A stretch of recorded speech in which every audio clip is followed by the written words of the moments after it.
बलूचिस्तान में एक आत्मघाती हमले में 4 बच्चों समेत 6 लोगों की मौत हो गई है।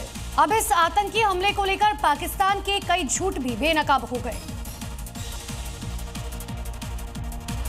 जिस आतंकवाद की पाकिस्तान खेती कर रहा था, वहीं आतंकवाद अब उसके लिए नासूर बनता जा रहा है। बलूचिस्तान के खुजदार में एक आत्मघाती हमले ने 4 मासूम बच्चों समेत 6 लोगों की जान ले ली। आतंकी ने स्कूली बच्चों को ले जा रही बस को निशाना बनाया। ऑपरेशन सिंदूर से बौखलाए पाकिस्तान ने इस आतंकी घटना का ठीकरा भारत के सिर पर फोड़ने की कोशिश की, लेकिन भारत ने करारा जवाब देकर पाकिस्तान का मुंह बंद कर दिया है। दरअसल अपनी कमियां छिपाकर पाकिस्तान बचना चाह रहा है और बेवजह हिंदुस्तान पर आरोप लगा रहा है।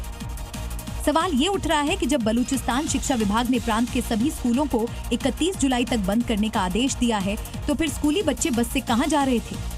ब्रेकिंग न्यूज है। ग्रेटर नोएडा में तूफान से भारी नुकसान हुआ। एपिक्स गोल्फ सोसाइटी है, उसका मेन गेट गिर गया है। तूफान से सोसाइटी का मेन गेट गिरने से नुकसान काफी हुआ। तस्वीरें भी सामने आई, चारों तरफ गेट का मलबा पड़ा हुआ नजर आ रहा है। भारी नुकसान की जानकारी है। ग्रेटर नोएडा वेस्ट का ये सेक्टर 1 इलाका, जहां पर यह हादसा इस सोसाइटी में हुआ, जिसका नाम है एपिक्स गोल्फ सोसाइटी। इसका मेन गेट, उसका एक हिस्सा गिरने से नुकसान की जानकारी। तस्वीरें इस वक्त आपके सामने।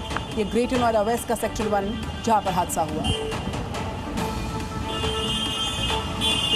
कहीं ऊंची इमारतों के टूटे शीशे, कहीं एक्सप्रेसवे पर गिरा साइन बोर्ड।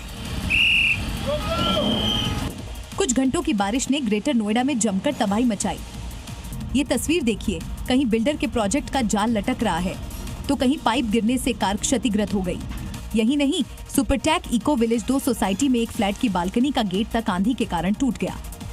वहीं ग्रेटर नोएडा वेस्ट की अपेक्स गोल्फ एवेन्यू सोसाइटी का मेन गेट ही गिर गया। तेज आंधी और बारिश का कहर नोएडा ग्रेटर नोएडा एक्सप्रेसवे पर भी देखने को मिला, जहां तूफान के कारण एक्सप्रेसवे पर लगा एक साइन बोर्ड सड़क पर गिर गया। वहीं एनटीपीसी दादरी रोड पर एक विशाल पेड़ एक कार पर गिरा, जिसमें कार पूरी तरह से बर्बाद हो गई। ऐसी ही तस्वीर कई इलाकों में देखने को मिली। गमीनत रही कि आसमानी आफत के कारण ग्रेटर नोएडा में कोई जनहानि नहीं हुई। हालांकि तबाही के जो निशान देखने के मिले, उससे लोगों में काफी दहशत का माहौल है।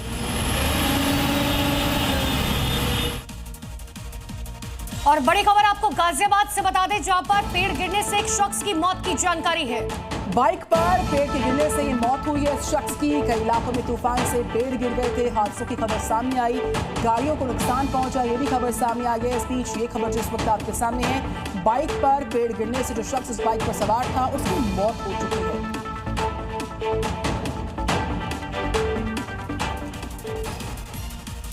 नमस्ते जी में आगे आपको दिखाते हैं देश से जुड़ी हुई 5 बड़ी खबरें। पहलगाम अटैक के बाद से भारत ने दिल्ली के पाक उच्चायोग से एक और कर्मचारी को 24 घंटे में देश छोड़ने का आदेश जारी किया। संदिग्ध गतिविधियों में शामिल होने के कारण भारत ने ये कार्रवाई की है और साथ ही साफ संदेश जारी किया कि पाक उच्चायोग में कोई भी अधिकारी अपने विशेष अधिकार का दुरुपयोग न करे। एलओसी पर भारतीय सेना ने आर्टिफिशियल इंटेलिजेंस से लेस सर्विलांस सेंटर्स तैयार किया है। सीमाओं पर एआई कैमरे और सेंसर टेक्नोलॉजी से लेस सिस्टम लगाए गए हैं, जो दुश्मनों की हर हरकत पर नजर रखते हैं। खतरे की आशंका पर एक्शन से जुड़े हुए सुझाव देते हैं। यानी कि भारत और पाकिस्तान सीमा पर भारत की नजर अब और भी पैनी हो रही है। शिवसेना सांसद श्रीकांत शिंदे के नेतृत्व में दूसरा सर्वदलीय डेलीगेशन ऑपरेशन सिंदूर को लेकर वैश्विक मंच पर भारत का पक्ष रखने के लिए यूएई पहुंच चुका है। ये डेलीगेशन यूएई, लाइबेरिया, कांगो और सिएरा लियोन का दौरा करेगा। साथ ही डेलीगेशन में बीजेपी सांसद बांसुरी स्वराज, मनन कुमार मिश्रा, अतुल गर्ग समेत कई नेता शामिल हैं। इससे पहले जेडीयू नेता संजय कुमार झा के नेतृत्व में भी एक डेलीगेशन जापान के लिए रवाना हो चुका था। ईडी ने कन्नड़ एक्ट्रेस रान्या राव से जुड़े हुए गोल्ड स्मगलिंग केस में बड़ी कार्रवाई करते हुए नेटवर्क में शामिल लोग और संस्थाओं से जुड़े 16 ठिकानों पर रेड की। ईडी द्वारा की गई जांच में कई गंभीर वित्तीय अनियमितताओं और मनी लॉन्ड्रिंग के मामलों का खुलासा हुआ। इसी दौरान ईडी की टीम ने कर्नाटक के गृह मंत्री परमेश्वर से जुड़े हुए एक हॉस्पिटल में भी तलाशी ली।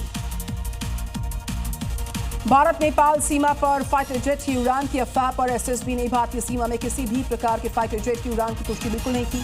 हालांकि नेपाल सीमा की तरफ से नेपाल सेना का नियमित सैन्य अभ्यास चल रहा है। इसमें फाइटर जेट और हेलीकॉप्टर्स का उपयोग हो रहा। गौरतलब है कि ऑपरेशन सिंदूर के बाद से ही भारत नेपाल सीमा पर हाई अलर्ट जारी है।